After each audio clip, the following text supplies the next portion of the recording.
qaraabada xidhiidhinteedu waxaan leenahay markaa waa min addiin. haddaba waa goorma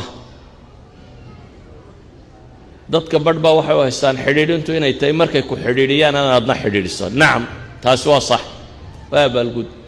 laakiin waxa weeyaan xataa hadday ku dhibaan oo ku gooyaan adiga way kugu leeyihiin xidhiidhintii. isagaa dembaabay, laakiin adiga way kugu leeyihiin maxay? xidhiidhintii. walidaalik ayaa nabigu calayhi الsalaatu wasalaam wuxuu leeyahay laysa alwaasilu bilmukaafi. waasilka ninkan silatu raximka samaynaya, ninkan wax xidhiidhinaya, ninka abaal guday maaha buu nebigu yidhi. ninka abaal guday dee tolka markaa isku fiicantihiin iyanay wax ku taraan adna aad wax tartee ilmaadeer iyo ilmaabtiyo habarwadaag iyo dad qaraabo isku dhowaatiin oo wax istartaan, dee waad abaal guday markaa wixii lagu tarunbaad adna wax ka celisay. kaa maaha buu yidhi nebigu kaynu ka hadlaynaa. kaasi waa mukaafi baa la yidhi, waa nin abaal lagu lahaayo abaalkii guday.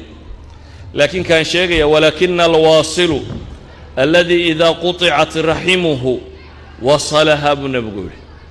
waasilku waa ka marka ay gooyaan qaraabadiisu isagu xidhiidhiya buu nebigu yidhi calayhi الsalaatu wasalaam. dee qur-aankana waxaa ku taalla xaadiثatu lifki markay dhacdadii been abuurka ee laga faafiyey, saaqda ilaahay ugu ballaadhiya waxaa ka mid ah inaad qaraabada xidhiidhiso, inaad kahanin marka wax lagu weydiiyo. waxaa ka mid ah waxyaabaha ilaahay cimriga ku dheereeyo amase ku barakeeyo xidhiidhinta qaraabada buu nebigu leeyahy calayhi الsalaatu wasalaam.